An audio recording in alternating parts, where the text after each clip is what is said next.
Aujourd'hui, nous allons parler de shading dans Bifrost. Donc, par défaut, on a vu, on instancie des cubes. Donc, si je fais rendu, donc là, enfin, dans mon cas, j'instancie des cubes, donc avec un petit random de scale, voilà, à travers une map.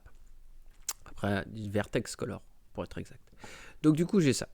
Comment ça se passe le shading dans Bifrost? Donc, déjà, ma source, c'est quoi? Donc, ma source, elle est cachée par défaut, mais je vais l'isoler.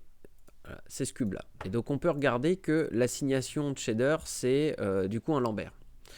Donc par défaut, si je viens faire par exemple assign favorite standard, voilà, je vais faire un standard ici et je vais le mettre par exemple vert.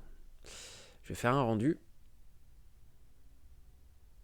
Et donc on voit bien que dans mon create instance, donc ma source c'est bien le cube dont on parlait et il va par défaut récupérer le shader assigné sur ma source. On est content avec ça. Maintenant, on va voir un peu comment assigner des shaders. Parce que par exemple, dans ce cas précis, si je tape par exemple sphère, create mesh sphere, et que je divise le radius par 2, je vais le connecter ici. Qu'est-ce qui va se passer sur mon rendu? Donc, hop, je vais cacher mon cube, on n'en a plus besoin. Donc voilà. Donc là, par défaut, vu que c'est une data qui est complètement créée par Bifrost et qui n'est pas dans l'outliner, il n'y a pas de shader par défaut, donc on se retrouve avec quelque chose sans shader. Donc là, il va falloir créer du shader. Donc c'est pas très compliqué. Déjà, on va créer un shader, voilà, un ice standard surface. Donc pour l'occasion, je vais l'appeler sphère shader, très original. Et là, par exemple, je vais le marquer en rouge. Du coup, maintenant, ça va être très simple. Je vais devoir simplement, je prends le shader, je fais clic du milieu, hop, je le drag and drop ici. Donc en fait, c'est juste un nœud d'input qui renseigne la matériel référence. Donc c'est un input un peu particulier. Donc j'aurais pu éditer directement le nom. Donc là, j'ai besoin de ça et je vais mettre assign material. Donc, ce qu'on fait, c'est que d'un côté, je fais rentrer ma source. Donc là, on parle du mesh sphère, donc dans géométrie.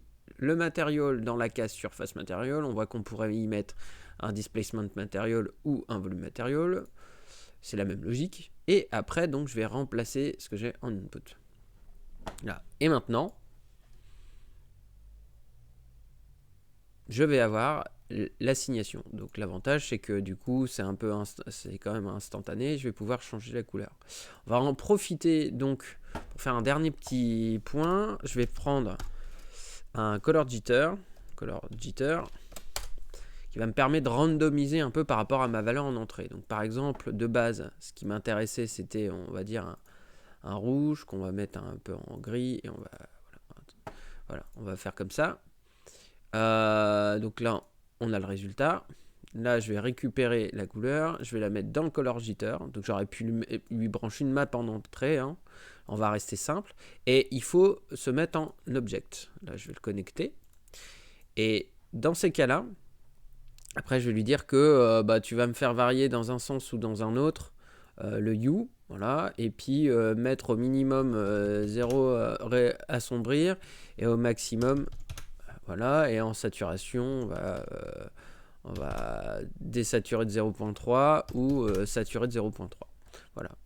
Et donc là, maintenant, si je fais rendu, voilà, je vais avoir des variations random qui vont se faire sur toutes mes instances automatiquement. Donc l'idée, c'est de créer de la variation comme ça. C'est tout ce qu'il y a à savoir sur l'assignation de shader dans Bifrost.